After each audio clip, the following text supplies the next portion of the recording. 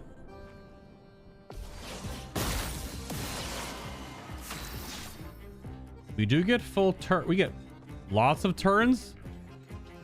This might be a leave in one. I think I'm the fact that it's not gonna go for so long gives me a leave in one vibe.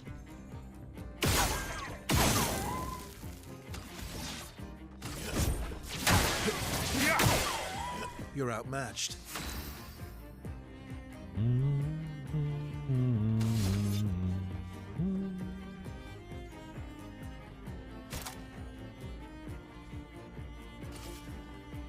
No time to lose. A bit of violence, yes. Caster mask. I think I just yeet the caster mask to break the shields before Mael goes.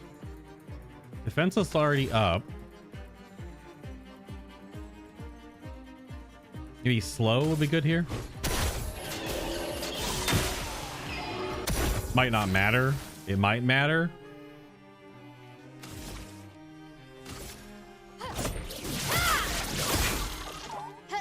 I'm ready.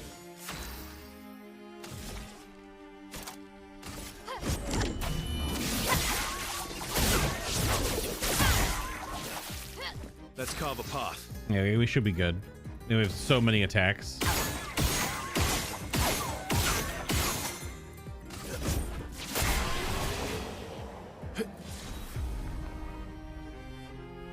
Yeah, that struck me as a leaves in one because we had so many turns before it went.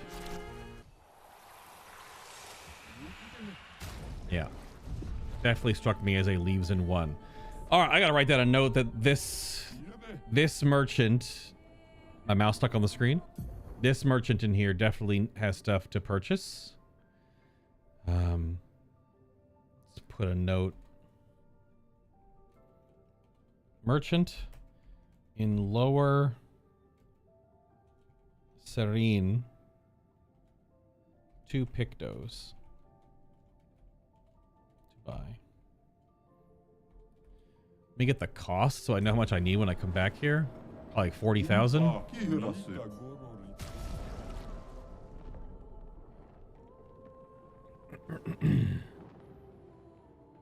Yeah, I mean, it's 74,000.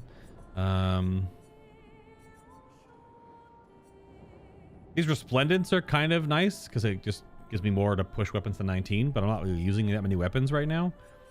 So I need roughly 40,000. Or, well, sorry. 80,000. 74,000.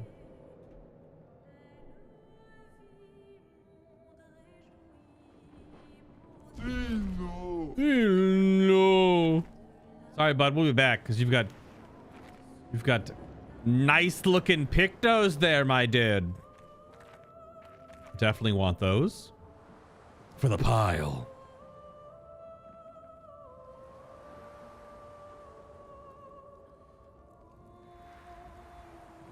All right, goated side area.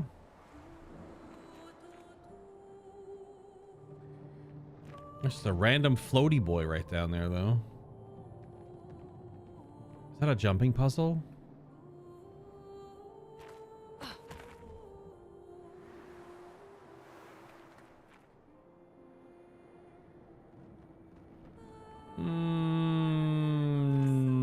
That doesn't look like a jumping puzzle. That's like way too far. That looks way too far away. But I don't know how to get to that other area over here then now. Maybe something happens after we fight this mini-boss? I can't just drop off here anyway.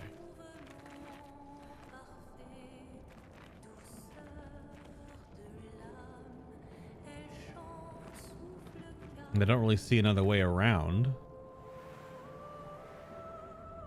Unless this does loop around? Nope. None loop around. So maybe something happens after we beat up this mini boss, like a path crumbles or something. There's a grapple point to come back, but not to go.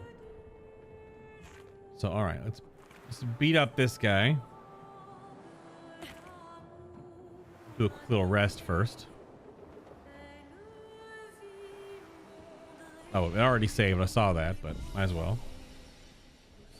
Make sure it saves. All right. You look awesome. It's red. Glizzando.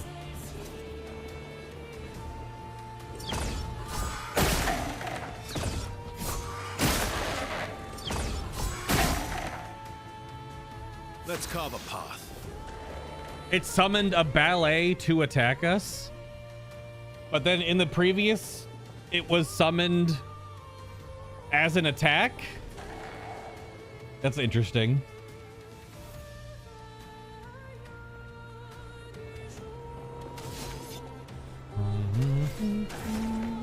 Did okay damage to it though.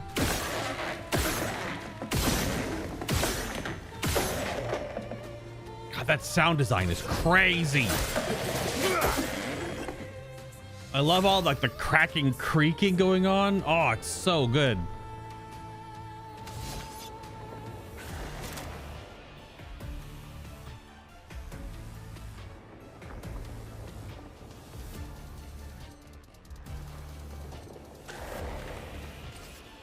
No time to lose. Violence. Caster mask.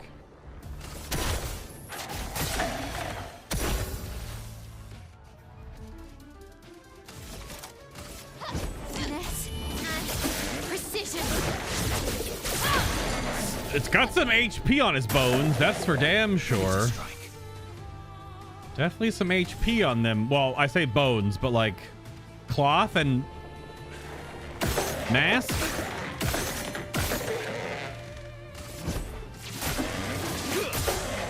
My turn.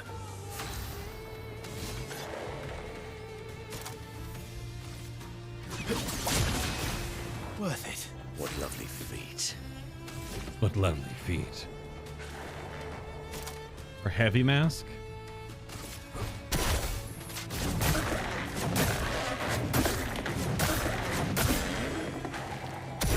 Finesse and grace.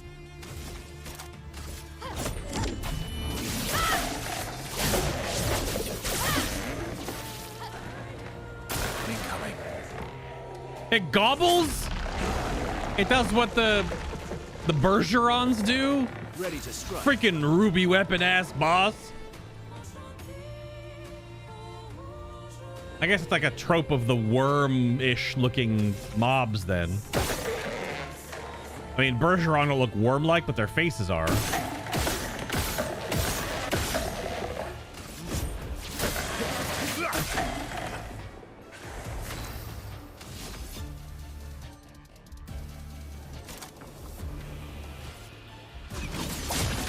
Damn it.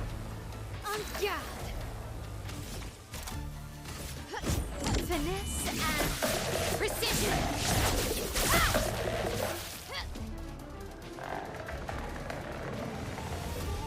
Blech.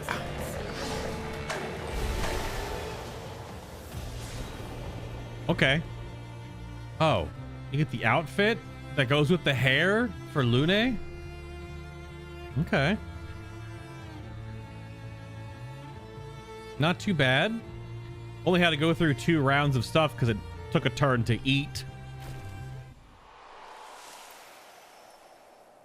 Well, nothing changed in the room after that. So what's the significance of Lune getting these cosmetics, though?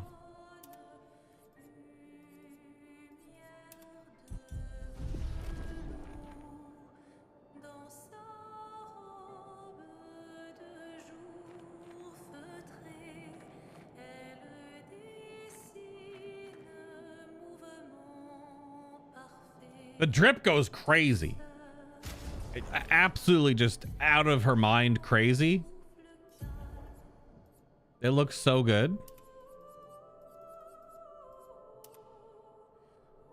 Nico, thank you for the resub. What's the difference between light and hard? It's easier to fall asleep with a light on.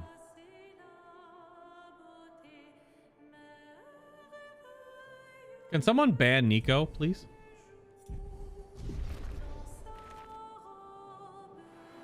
He just resubbed, and that was his resub message, but like, he can get banned. It's fine.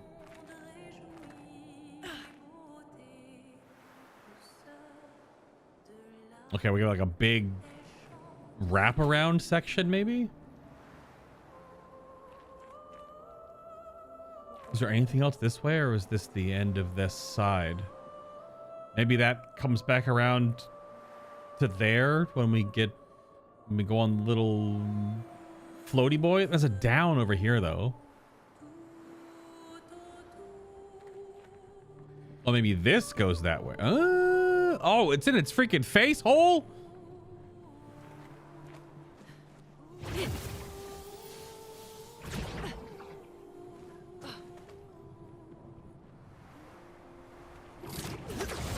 Okay, here we go.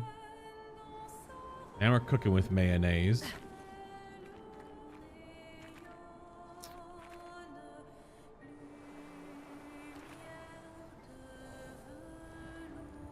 Oh, yep, all right. Excellent. Probably just chroma.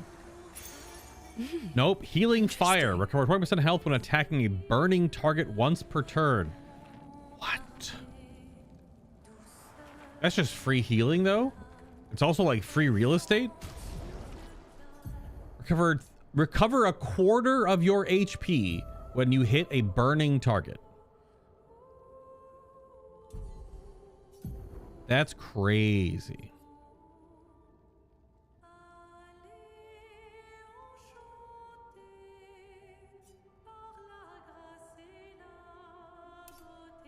Only costs 10. Not bad.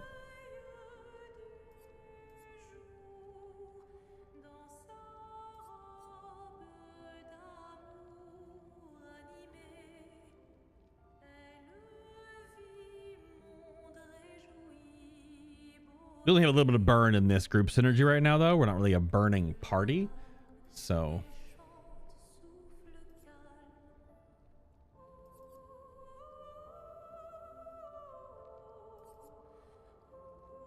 Maybe just work on one of these instead. Yep, that was what it was. All right, good, good, good. We figured it out. Yeah, the power scaling on some of these pictos like keeps getting like the volume dial keeps cranking. The volume dial keeps cranking. All right, bud. Let's go on a journey.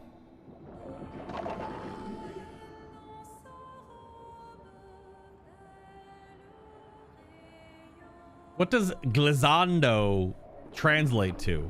Glissando? Is it like worm or something? Oh, music's coming in.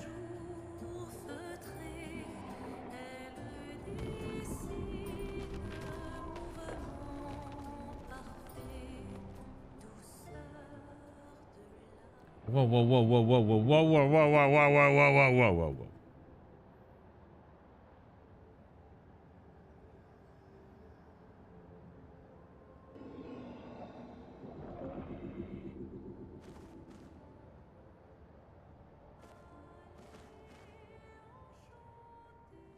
All right, well, I assume boss fight straight through there.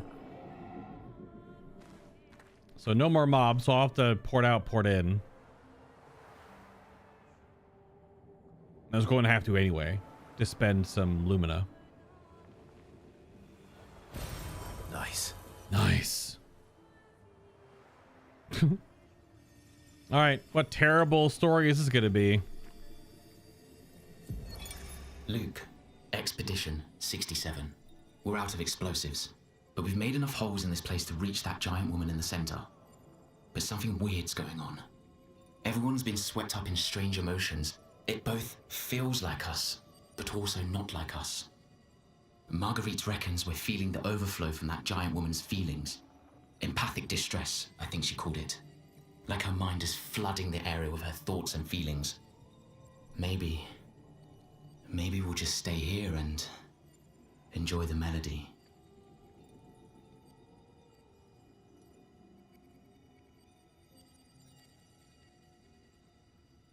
Yeah.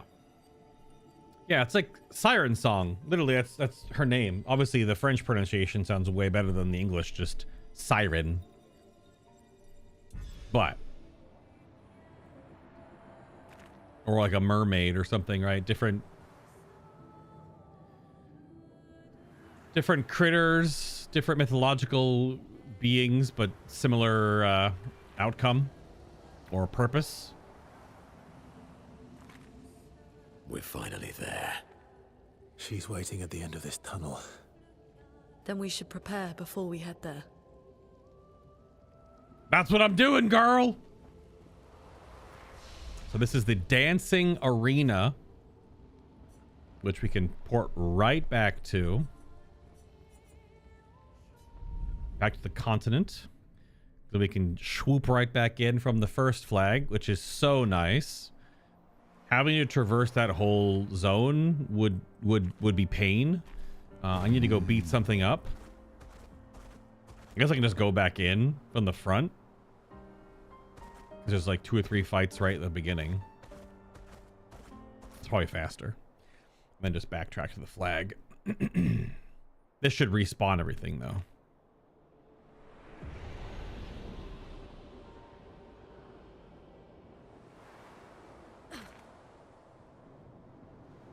Oh, I guess you have to take the first path.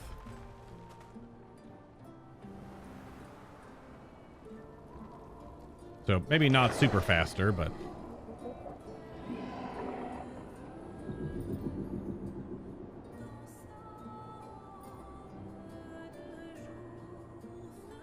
because these are pretty slow.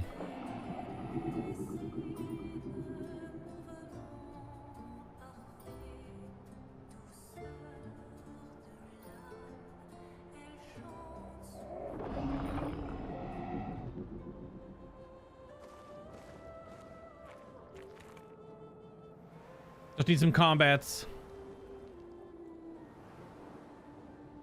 And this is right by the first flag anyway, so that's good. Just need some combats to finish off this. You need how many? 2? Yeah, 2.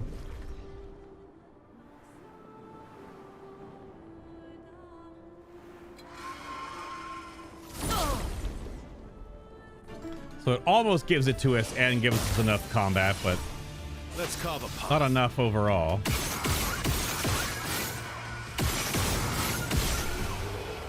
We're just spamming.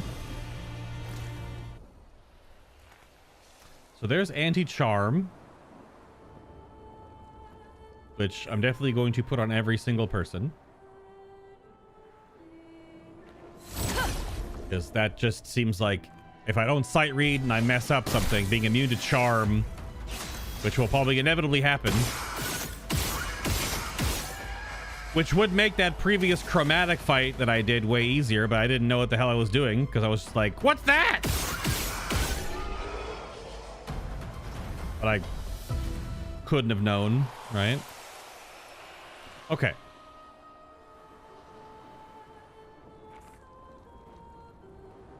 Now we gotta go move a couple pictos around here real quick.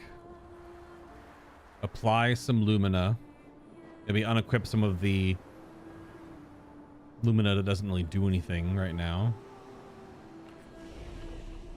Back to the continent. So I do have to come in and at least go to this flag. Because there's no top flag. You have to take the first elevator. Go to camp. Okay.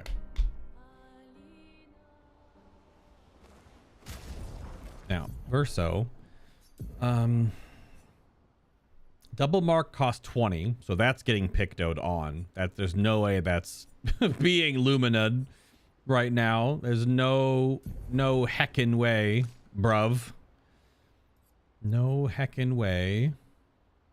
I don't think I really need... Is there anything on here that I could turn off that you don't need? Solo Fighter doesn't need.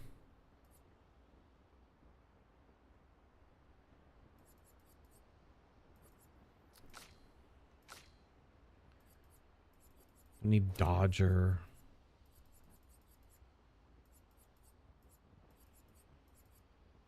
Don't need Healing Tint Energy. Marking Shots. Good. So you need 6 more Lumina.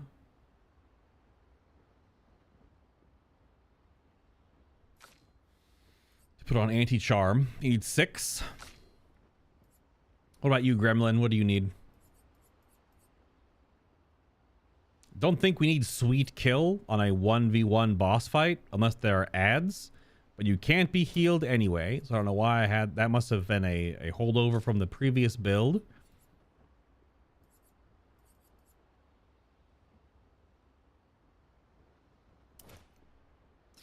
What's the other energizing start? The one that costs 20.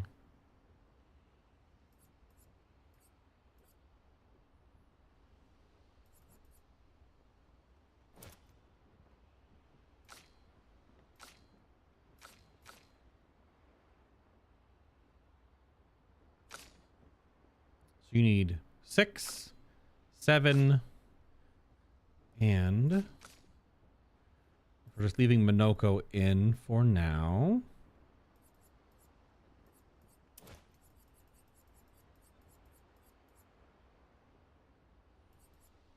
What do you got on? Doubles all heals received. Kind of fine. Just makes him tankier for now. You don't have to have anti-charm here, but I could just leave this on you and not have to feed you more Lumina. Because beneficial contamination also is like... But effective heal is a 30. It's quite expensive. So I think we just leave those. So I guess you don't need anything specific then. However, I will give you burning shots to have someone else that can apply burn. How about a healing tint energy?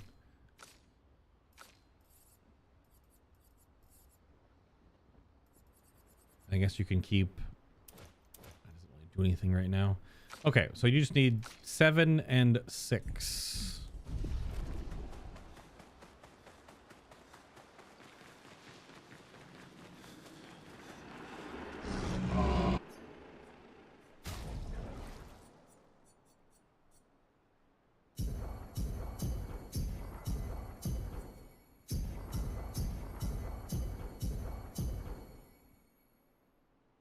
Yes. I do believe that was correct.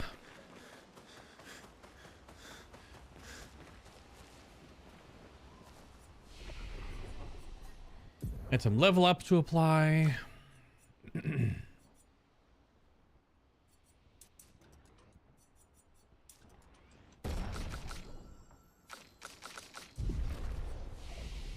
Not looking at any more skills right now. Got enough to handle. Got enough skills going on. We're good on skills. All right. Is it in defensive? Anti-charm. Okay. And defensive. I clicked one less time. Or I clicked the wrong order. Damn it. Needs one more.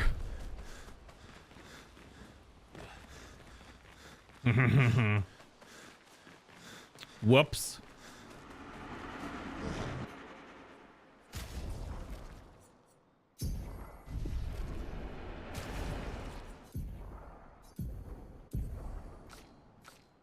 Defensive. Anti-charm. So we're all immune to charm. Now, I could get the backup squad ladies to also be immune to charm. 6, 5, in case they have to get swapped in, but they also need to be given some more Lumina anyway. So 5 for CL, 6 for Lune, which I can always respec them into something else later.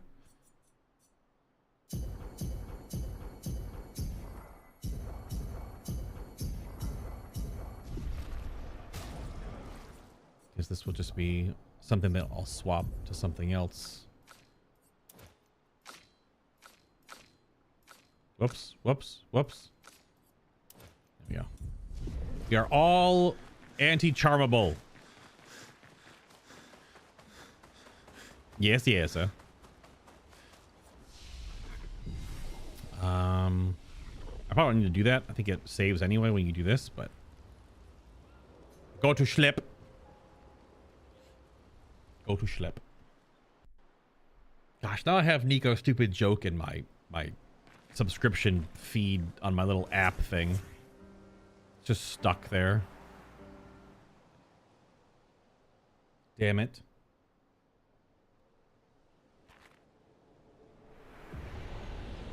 All right, boss fight time. Other than me derping with dodges and parries, which can definitely happen, we should be immune to the charm, which would definitely make this fight way harder. I think you have to dodge that attack. I think you have to dodge the charms. I don't know if they were parryable on the previous mob that I saw them on the first time. Maybe they were. I think it's a projectile, like a kiss kind of action.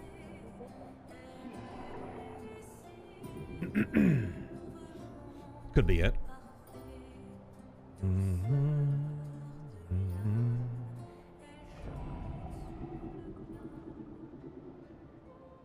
All right.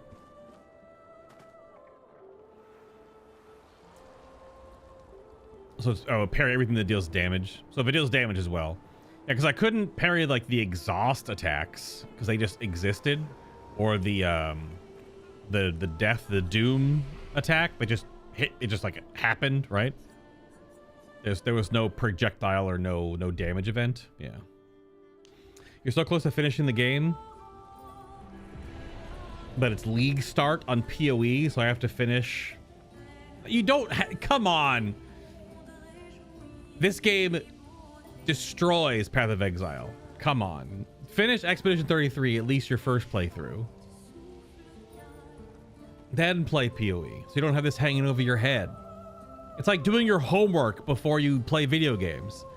You could play video games first, but then the whole time you're playing video games, you're like, oh, I got 3 hours of homework ahead of me. Like, it's dreading. Once you do your homework, though, you can just be like, fuck yeah, video games, no homework. School's out for the summer, let's go. If you finish Expedition 33, you'll have it concluded.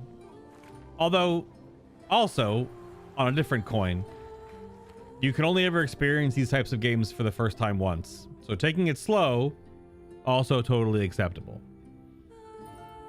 But also, I'm just not a big ARPG fan, so like, I played some Diablo 4, and I played some seasonal Diablo 4, and I played a bunch of Diablo 3, a bunch, like 40 hours, maybe 50 hours. Just not my jam.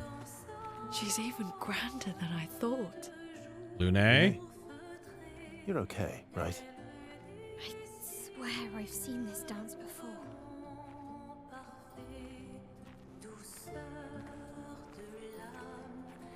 Lune? Hold it together. You're immune to charm right now, okay?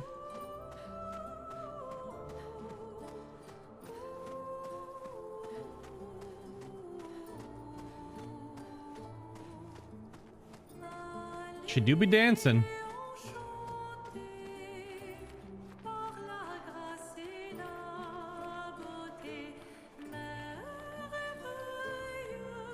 Damn you, large.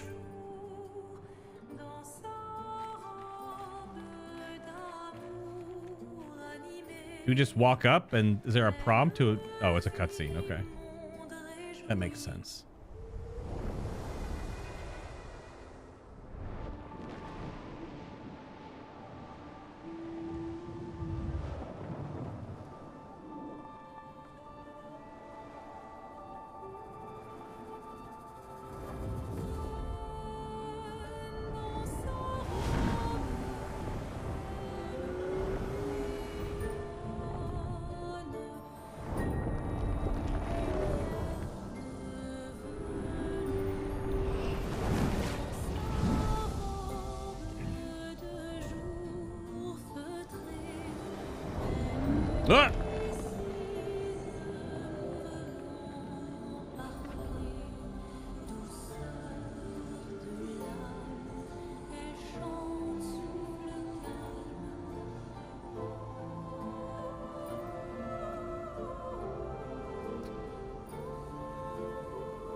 That's evil.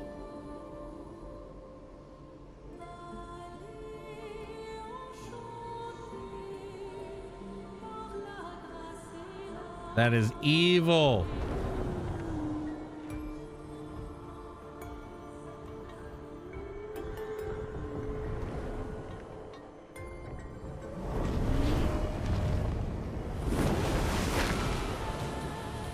The verse I gave her the stink eye.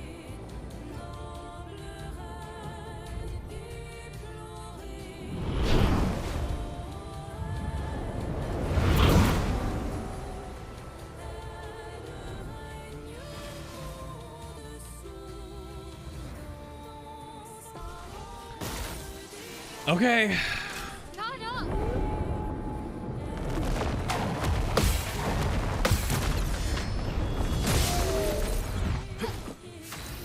Get here with that shit. I saw that little animation that was ending as the camera pulled back out with Mael. She was like waking up from seeing Gustav and like almost like embarrassed. That was cute. Nice touch. Okay, so we do have something we attack, just like the previous encounter. Okay. And Verso didn't say shit, just mean mugged her like crazy.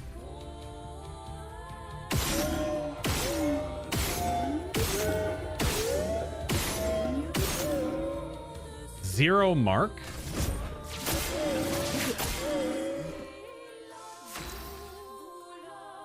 I don't like that very much.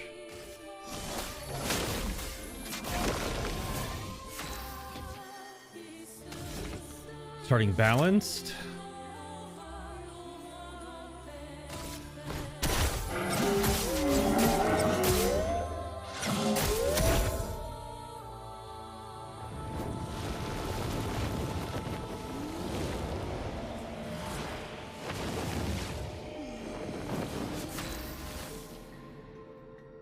So dance stages, now it's frantic. I don't know what that means exactly.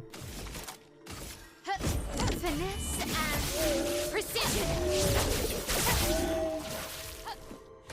Please survive.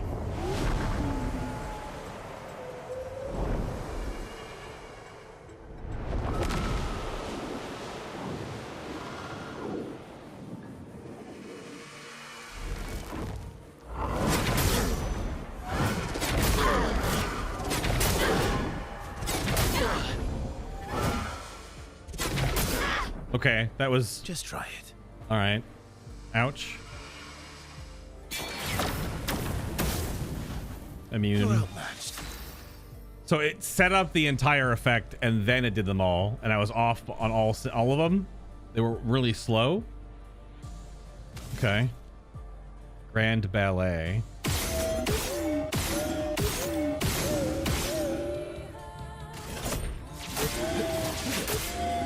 Good stuff.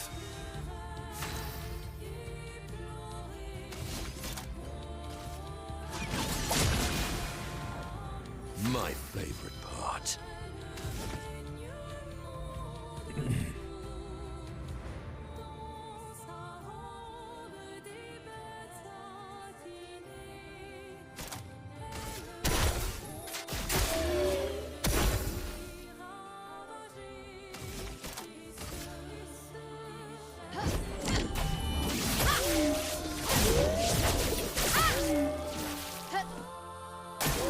Oh well.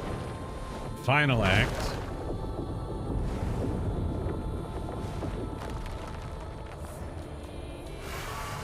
Oh, okay. Thought she was throwing the whole chunk of the Coliseum at us.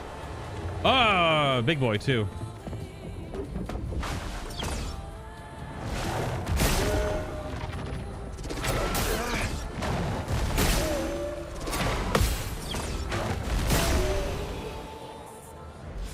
Oh, that was enough damage through those counters. Damn, okay.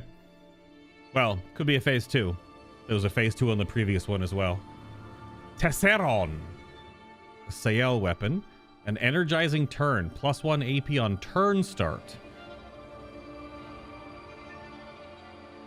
Okay, so another way to pump AP on the beginning. Let's see.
Okay, so both of these axons we've learned about. CL in the previous and now Lune now. There's definitely something unique about both of them in regards to the axons. Connection history, powers, etc. Okay, damn. Damn. Back at camp!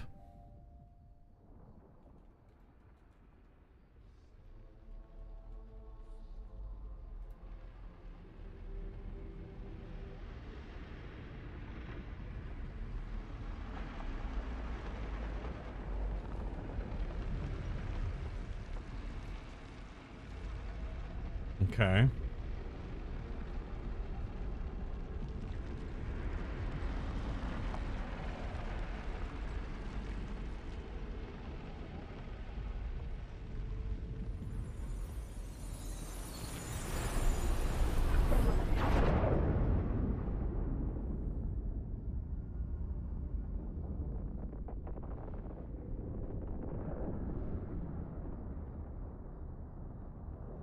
Is it you again? Hmm.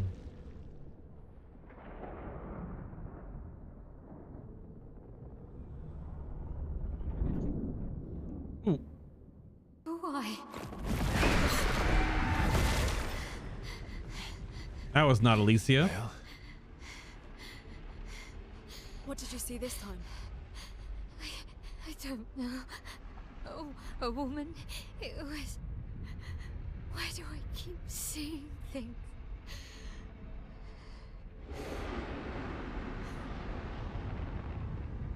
Who are you?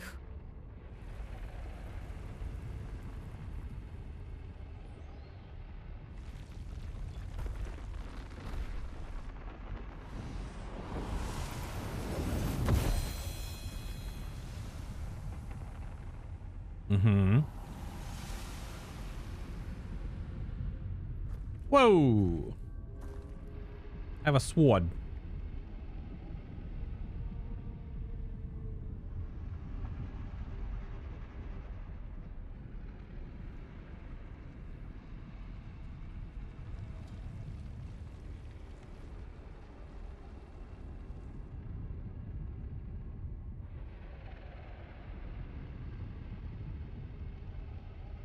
It's made out of pure chroma, it looks like. Good God. Is it an actual sword or is it a story sword? Barrier breaker. You can now face the Paintress at the monolith. Just like that, huh? So story sword. Because my immediate thought was, is it going to be better than the sword she's using to actually do damage? So it's story based. Nope, never mind. It's a real sword. Holy crap. Element is what the fuck? What element is that?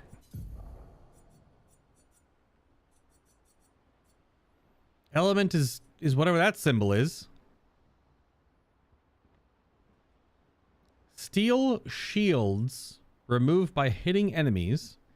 Switch to virtuoso stance on breaking any shield. Hitting a marked enemy breaks all of its shields. Okay, actually kind of juiced. Just have to play around breaking shields, which I'm assuming the Paintress will have shields. What element is that? That element is just chroma? The circle inside of a 90-degree turned square with a diamond inside of it? It's the Horcrux? Chroma element. Interesting.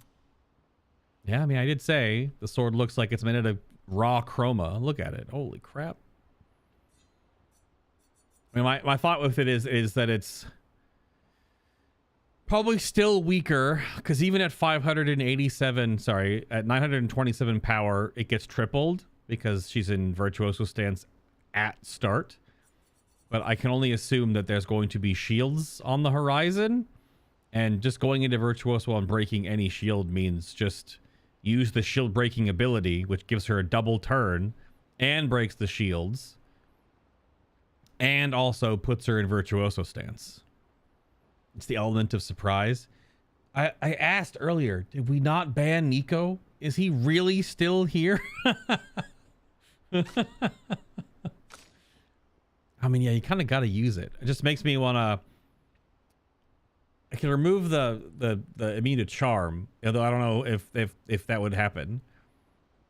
But we haven't had like an Act 2 end sequence yet, so what's gonna happen? We've got a bunch of story right now, I imagine. I guess we'll find out.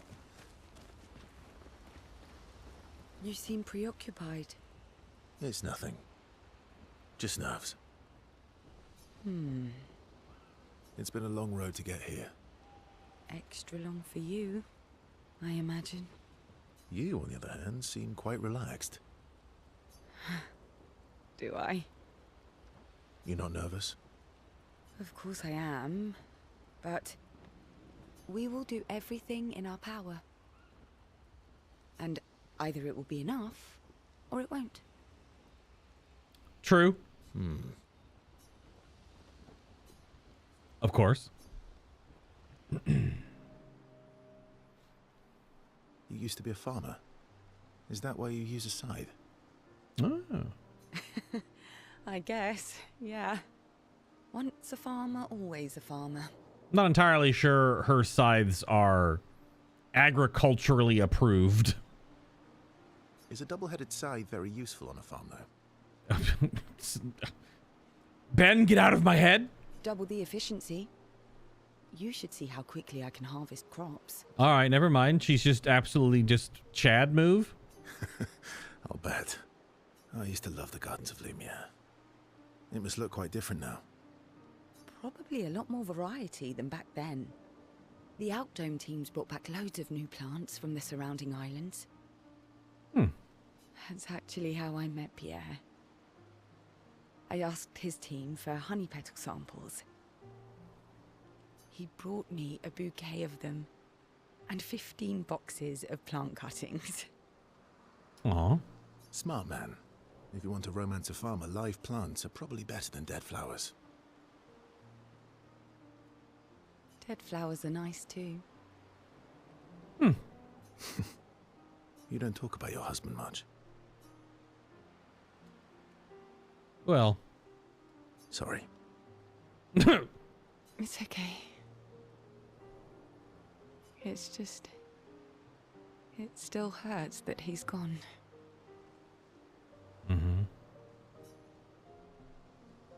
Neither of us were perfect, but we were perfect for each other. What happened to him?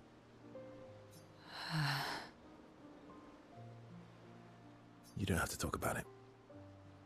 He died in an accident on one of the islands near Lumiere. His body washed away. Didn't even gommage. Shit.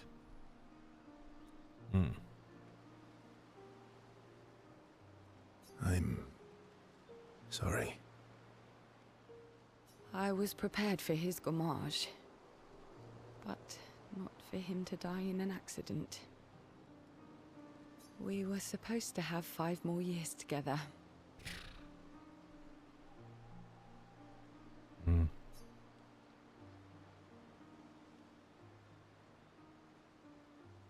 Remember I was talking about how this whole game's entire through line is grief?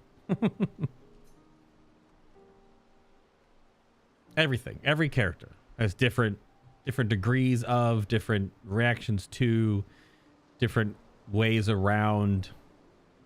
Yeah, it's every character. That is the theme of this game. It's okay. I've learned to be grateful for the time we did have, instead of angry at the time we lost. That's a good way to look at it. You were lucky to have found each other. Not everyone has that. Yeah, I am. Very lucky. Well, I can't compete with that. You're competing in a different event. Oh, excuse me? That's a nice way to say fling. Well.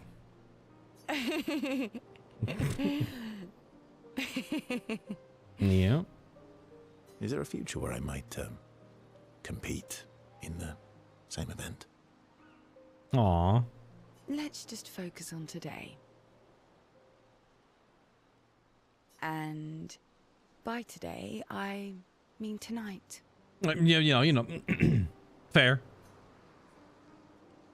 I feel used, but I like it. That might not be a good idea. Don't know if I can keep my feelings casual. Interesting. So is this? I don't think this falls into top bottom answers anymore. Unless this is a second chance to say no to the romance option. Because we're going CL on this first one, and we're doing Lune on the New Game Plus. Yeah, so it's just a second chance to say no to a romance option is what 2 would be. Because this could turn to like her saying mine aren't either, and it still does. But yeah, I feel like it's yes or no. Yeah, with just flowery language. And I feel used, but I like it. Slut. CL and Verso's bond grows even deeper. Wink, wink, nudge, nudge, eyebrows, eyebrows. Level 5. CL and Verso find a nice spot away from the group. They spend an unusually long time together. They return to camp. Lune is upset that Verso skipped sentry duty. Oh no! CL is unable to save Verso from Lune's displeasure. I didn't know he had sentry duty. I guess all of them do every night, but... You seem preoccupied. Anything else? It's been a long road. Extra long. You, on the other hand, you're not nervous? Of course I am. We will do and I... Yeah, I think that's the only system in this game, in like the social space stuff, that might need like a patch. Because not knowing if there's a hangout cutscene and having to go through like all of the dialogue you've already done. It's happened a couple of times where they have another you want to spend time with, because they can I guess they can stack up. That's strange. I feel like all it needs is like on the menus here, like some symbol to let you know, right? I don't know if that's like too dating sim-esque. That's why they didn't do it. But is it more clunky to re-talk through the same dialogue and just spam X to then get to a yes hangout thing? So it's minor because you're just going through the dialogue anyway, but it does seem a little bit strange that you have to repeat dialogue just to see if they have another hangout session. I can't believe we're this close. Yeah. Thank you. CL was right about you. Oh. Actually, I should thank you. I wouldn't have got this far on my own. Tomorrow comes. Absolutely. So are these scenes different now, or are they still the same ones, but they just don't lead to the romance options? Don't know. Verso approaches Lune, who is working on the Expedition 33 journal. Working on the 33's journal. You planning to die anytime soon? Epic foreshadowing or something. I don't know. Well, you never know what tomorrow brings. Not to you, but to us. Considering they're all technically on... They only have so much time left if they don't succeed, right? Do you always take such copious notes? Since I was 4. Really? 4? That's what happens when you have obsessive researchers for parents. Still, 4 is young. Not anymore. Not when you only live to 32.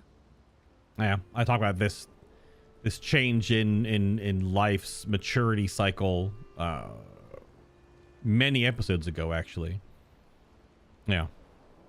Less time to be a goofy, ignorant kid. You gotta grow up a lot faster. You don't have a full lifespan ahead of you, and it keeps getting shorter every time it rolls around yearly. Everyone in Lumiere starts their apprenticeship at 6. Jesus. And I was apprenticed to my parents, so they started me early. Crazy.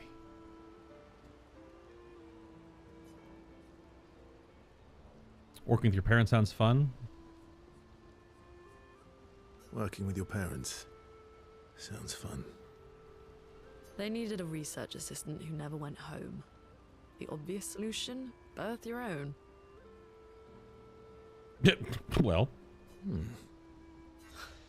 Look at you, getting me to talk about myself. Yeah. Doesn't that feel nice? See, that's how you ask questions. Wow. Doesn't that feel nice? My parents were both artists. Widely respected, very prominent artists. So, there was a great deal of pressure to follow in their path. You're an artist, then? Not the kind they wanted me to be. Okay. Meaning? Music is my passion. No. Huh. You didn't hear him playing the piano the other night? Mine too. He summoned a piano from thin air. What do you play? Guitar. You? Hell yeah. Piano, mostly. But a little guitar as well. Yeah, it's the first scene we ever saw of Lune back in Lumiere. She's playing the piano up on that stage with her feet out for free. Sorry. You know how to summon an instrument from Pictos, right? Of course you do. Oh, let's start a band. Maybe we can play together sometime. Maybe we could play together sometime. Yeah. Maybe we can. Verso and Lune have found a common passion. Lune is intrigued by this facet of Verso, and Verso excited to play music with a fellow music lover. Friendship mode engaged. So I don't know if that is different dialogue now or if it changes the dialogue trees. It might be very subtle. I'm not sure. They spend some time discussing their favorite songs and how they learnt music. The discussion is passionate and lasts for several hours. Neither notices the time passing. Dude, there's only so many hours in a night, Verso. You just had a marathon session with CL, and I are over here lasting several hours talking about music with Lune. How many hours in a night in this world? 8 to 10? Or how many working with here, man?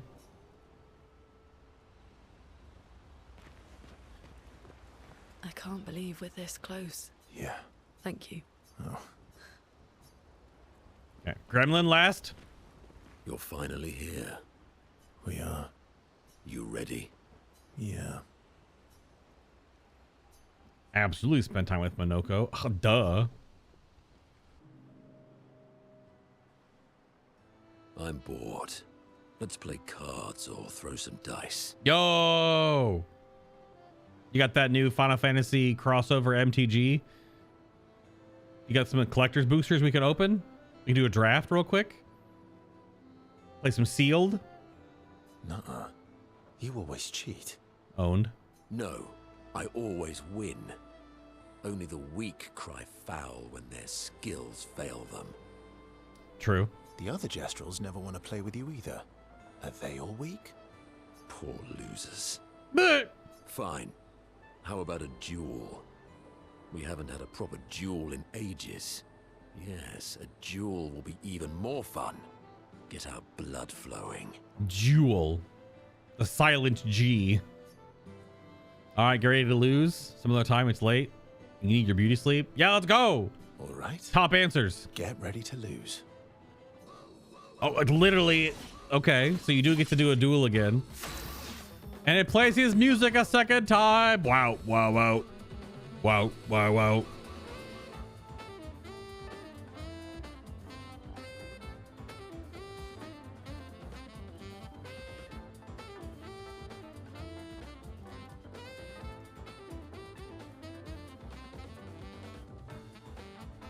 Pause.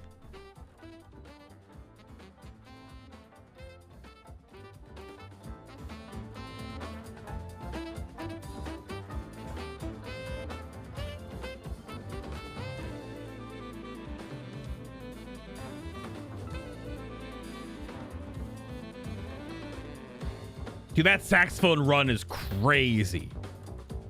That is bonkers. And then this freaking upright bass goes absolutely mental right here. This song is cracked. Honestly, this music level is what I consider normal across all other channels. What do you mean? This music level? Like complexity? Your music is always so quiet? I don't know how. This game is cranked, man. I don't I don't know why it's so quiet. And it's louder for you than it is for me, and it's totally fine in my ears. I mean, I just turned it up to like way beyond what it normally is.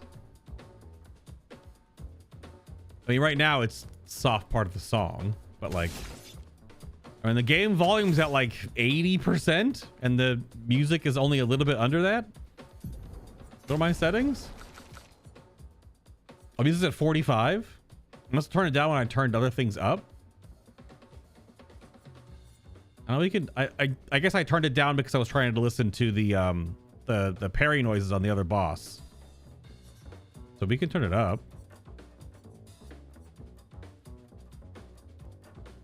So what is my? I always put the same sound filter on.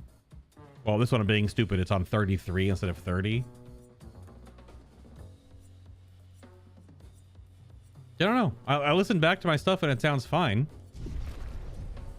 I usually don't have things blasting because I don't want it to like me have to like yell over the noise in the game. All right, so this is a different version of Minoko than the one that I've been playing. Oh, okay, he actually does. Yeah, he has different stats. Obviously. Let's carve a path. Definitely has different stats.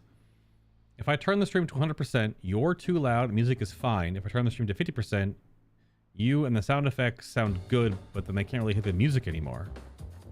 That's strange. I mean, everyone's personal sound settings are different. I mean, I have game vault, like always the voices are the highest. So yeah, I don't know. I mean, obviously it's different that I have headset, but I have a 15% mic monitor buffer, so that it's 15% quieter for me, which means whatever I'm kicking out is 15% louder for the stream, so that I'm not yelling into the void or feeling I have to talk louder than I normally talk.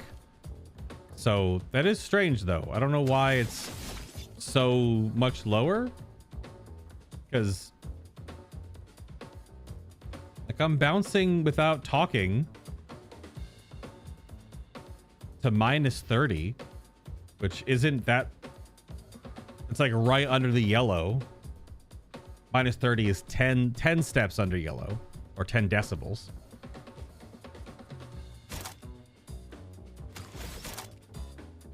See, now my menu sound effects are even louder now. I gotta turn those down a little bit more. User interface. We can go a little bit more here, I guess. It's also maybe that other streams don't take a lot of time to audio balance, and they just hit play on the game and then it's just blasting. But every game I play, I record some before I play any of it and then play it back in VLC and then watch the volume bars to make sure that my voice is maybe like 10 decibels above the game. And that's usually how I try to balance stuff. I don't know. That's interesting.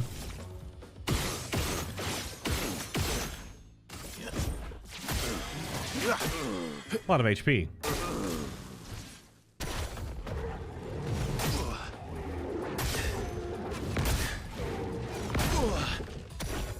Let's carve a path. Now I could like barely hear the parry noises, although that doesn't hurt him at all.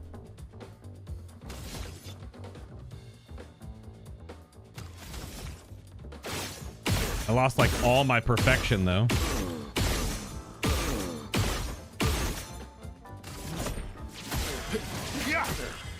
Good stuff.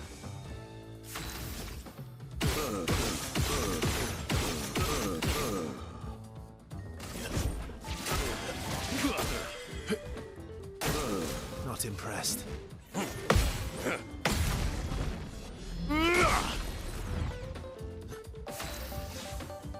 I don't know. Didn't change anything for you. I mean, I didn't change it that much. I did change it. You can get to S on this.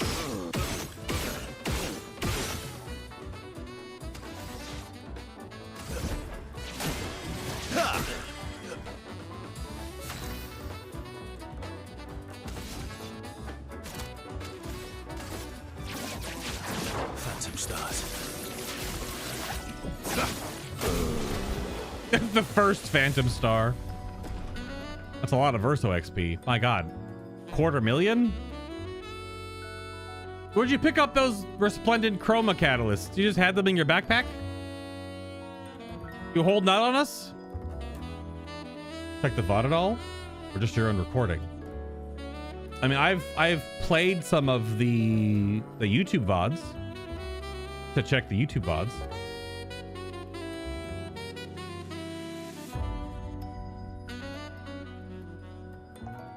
I'm not recording these anymore. I just check the VODs only. That's why I'm dual streaming it. Aha! You, sir, have been defeated. You got lucky. What? What was it you said? Only the weak cry foul when their skills fail them. Oof. You're right. Or I guess I'm right, since I said that. Fair enough. You have grown more formidable than I remembered. Your skills are strong. I respect your win. Nice. And I respect your loss. Ha! You were right, old friend. That was fun. Come on, let's go get a drink. I'm parched. Monoko and Verso are thrilled to have fought each other once more. It's their own special way of displaying affection for each other. That's just boys. Fucking love you, man. Right in the face. Kidney punch. At least when you're young, if you have a younger brother or whatever. The adolescent age. This duel reminded Monoko of some skills he had forgotten. Gradient attack unlocked. Monoko Sanctuary.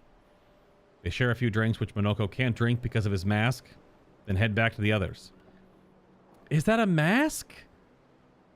Or his face? He's like a plank of wood.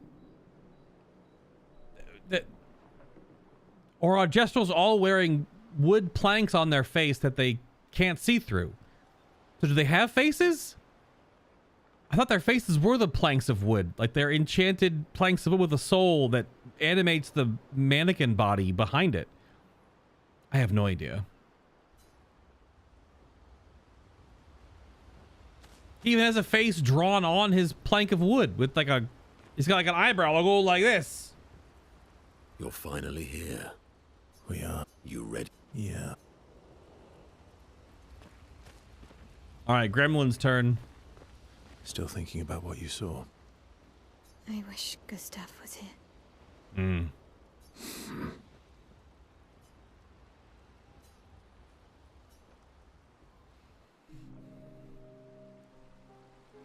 Verso notices Maya looking sad and approaches her carefully.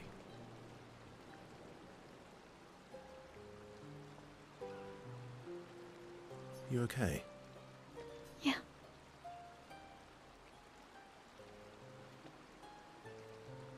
I mean, no, she's literally crying. You Dorcas. What's wrong? Nothing. Just thinking about Gustav. And Lucien. And everyone. Every time I think I've managed to contain it, a wave comes out of nowhere and drags me away. I know. How do you do it? After all these years? They say time heals all wounds. Yeah, well, they aren't entirely correct. Time heals some. Does it? But I guess death heals all wounds too. Well. bad joke. Sorry. Death is not necessarily final. What does that mean? Gustav lives on in other ways, right?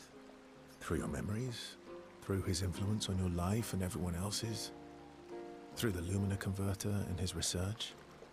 Yeah, that's true, but that's not very comforting when I'm missing him. Try talking to him. I'm serious. It helps. Or at least, it helps me. I imagine what they would say. How they would react to things. It helps me keep them alive in my mind. I'll try that. Mael is skeptical about Verso's advice. She's not in the mood to talk, but also does not wish to be alone.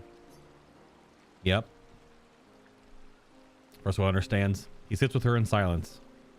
Damn right. Mael appreciates the silence they share. Yep. That's big unk / grandfather energy right there. Head back to the others. Hell yeah. Still thinking about what you said. I wish. Nothing. How are you, big chunky boy? I'm sorry. Sorry. Soar like soaring through the sky? You already fly, though. Me too. Did you know sorry was my first rock? Nope. Now I do. Well, me the player, I do. Really? Francois was super jealous, but he got one from Claire instead. Are these rocks not super unique? They're just made? Wait. Francois has his own set of rocks. Why does he keep stealing yours then? Also, how does he keep stealing yours then? He cannot move. Because we're buddies. Francois is so fun. Yeah. That's it? Me too. That's it? Really? Wait. Because I'm tilted. That's it? That's the story? That's the conversation? I found another one a little while ago. I forgot to come back to you.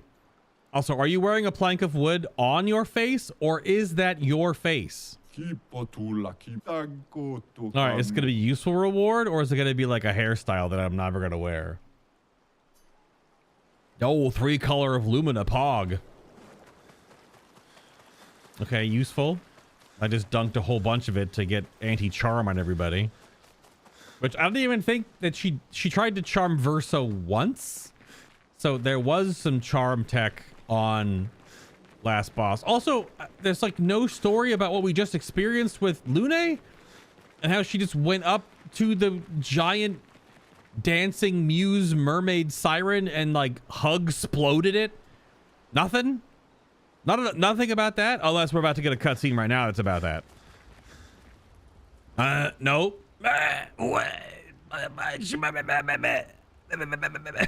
What? So we're just gonna accept the fact that she was like semi-mind controlled and then went to hug it and exploded all over it and it blew up and then disintegrated? Nothing? Just let that... Okay. That's it then, I guess. That's yeah. Mael finds a spot where she can write. She writes about how they can now enter the monolith and they should finally understand everything.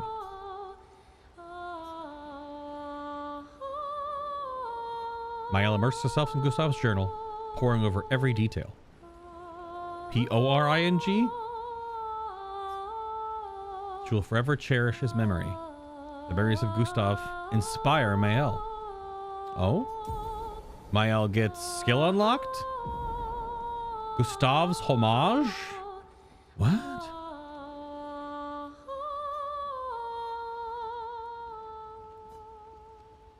She just unlocks a skill? What the? What? Not a gradient? Skills? 8 cost puts her in offensive stance. No, puts her in virtuoso? Wait a minute. Puts her in virtuoso stance? Deals high single target lightning damage for 8 freaking hits. Increased damage to marked targets. Doesn't remove mark? Bibbidi bobbidi what?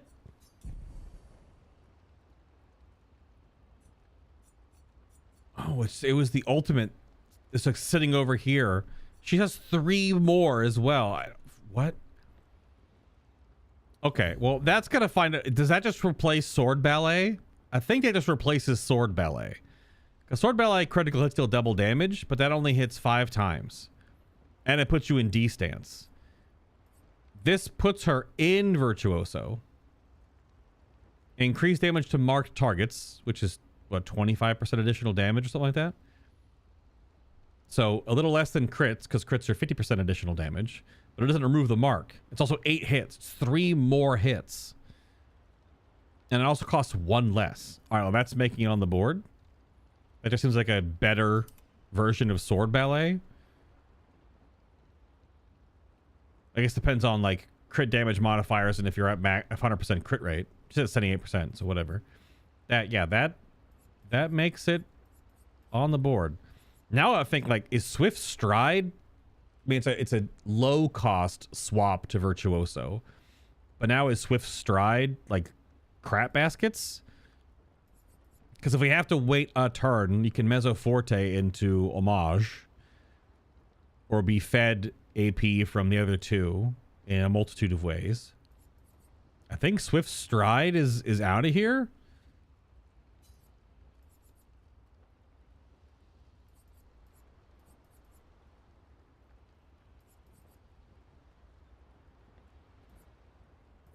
But then I don't know what she would use. I think I gotta look at her skill tree real quick. To the bonfire. Wait, who leveled up? I've been in cutscenes this whole time. What the hell? What? Who's leveling up in the cutscenes? You get XP for cutscenes? That'd be crazy, but I don't know.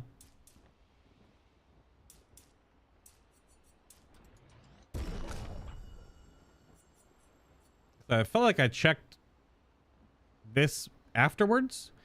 Are friendship levels also a level up? Wait, that's what it was? Friendship levels a level up? 1750? Good grief. It's yeah, raw might is still... I mean, technically leveling defense gives a little bit more because it gives also defense, but raw might still gives more raw damage. And this is, we swapped weapons too, but it's still defense scaling. It's funny. I wonder if they had to put Mael's, damn it, accent, as defense scaling on a lot of her weapons, because if they just had it like agility, might, or luck, she'd be even stronger than she already is. But I don't know, the math might work the same for every single stat, so that might just be placebo by like reading defense stat. Giving damage is like not necessarily something you think about, because normally when you're like, I'm gonna give my character defense in this RPG, it's like they just take less damage, right? So what would she... So yeah, this is her tank ability.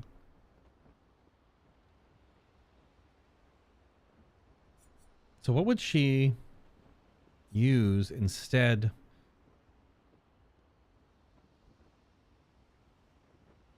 This is cheaper in Virtuoso.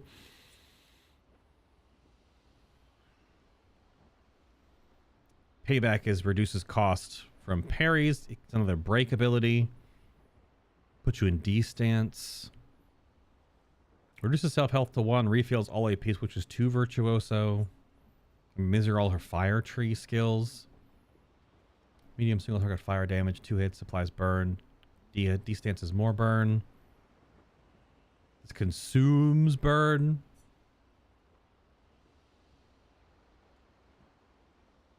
Deals high single target fire damage for 1 hit. Damage increase for each hit received. So the Revenge is her tank build. Because you just take hits. And Pyrolyse. Or Pyrolyze. Yeah, that's offensive stance burn. So I don't know what skill I would swap for her in that slot. I mean, technically Momentum Strike. Because in Virtuoso it costs 4 and increased damage is 2 marked targets. But it's a single hit. But single large hits increase break bar more. Yeah, I don't know. I don't know what she would use. I guess she could have a utility spell, but I feel like guard down would be better if Monoko wasn't in the party, but he is right now.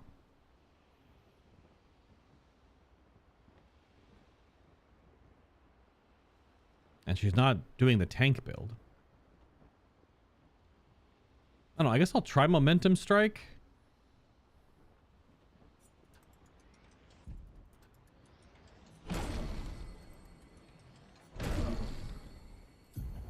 Over Swift Stride.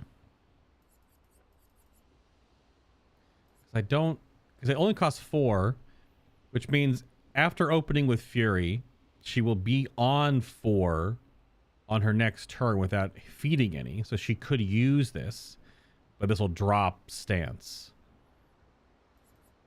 Versus staying Mezzo Forte and then doing Homage. But you can also do this kind of whenever to go in, but obviously you want to be in triple damage to use it. It's a strange skill.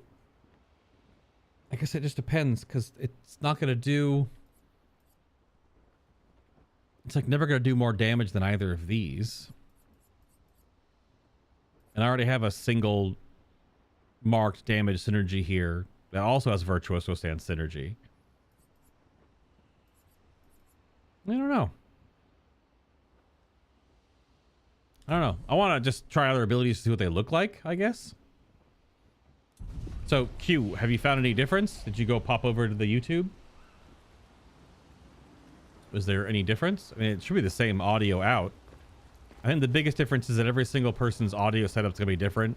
Mine, yours, maybe how the platforms treat audio differences. But also headsets versus speakers are going to be one thing. So I'm not sure.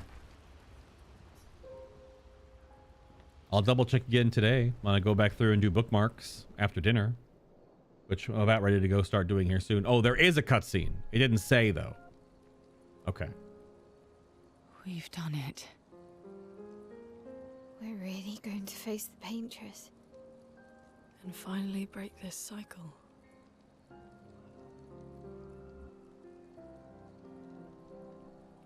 That being said, someone here has been hiding a terrible secret from us. What are you talking about? You thought we'd never find out, didn't you? Nobody ever wondered what Esquier was made of, did they? Huh? Well, Esquier and I had a chat. I'm sorry, verse. She promised me sweet rocks. Is that wine? What? I stored my personal stash inside him. All excellent vintages. I don't normally share, but I suppose tonight deserves an exception. What the hell? Stop it, no. I told you to stop drinking alone. So much wasted wine. To your great generosity. I don't know how you can like this.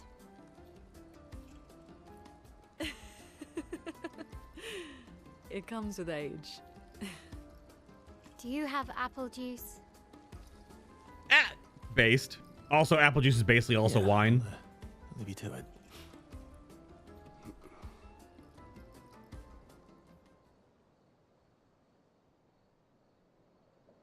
Apple juice is just unfermented wine. Pre-wine, if you will.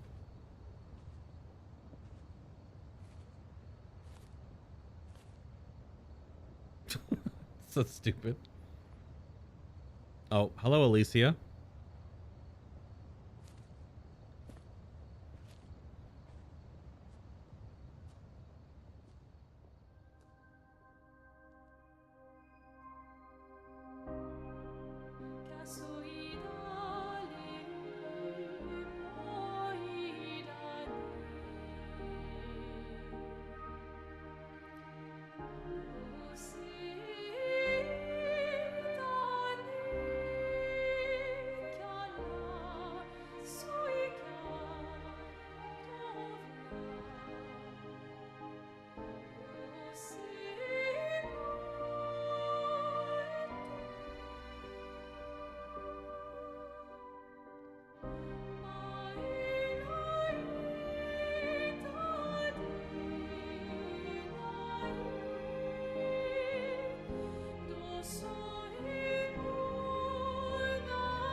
My beautiful sister doesn't need this ugly mask.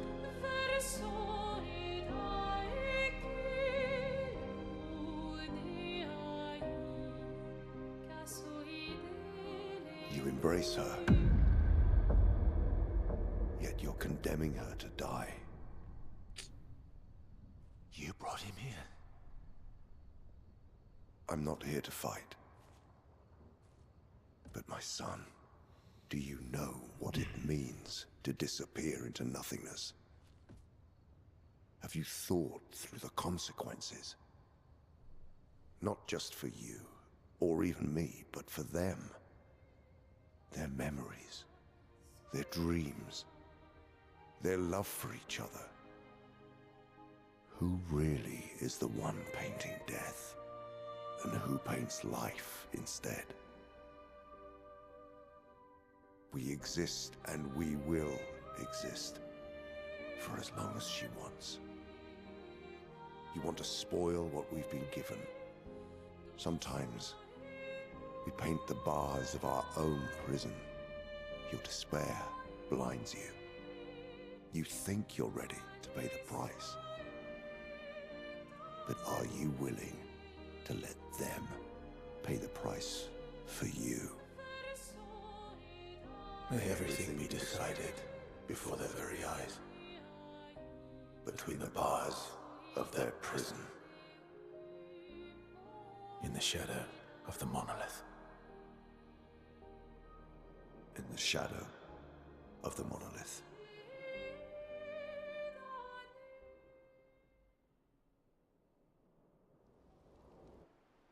Is that Act 2's ending?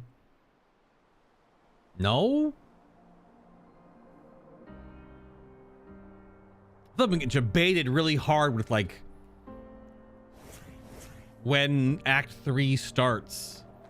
Because I was thinking, okay, is a Renoir cutscene? I drank too much last night. I can't remember a thing. You clean me out, mes amis. Oh, don't say it like that. You bunch of drunks.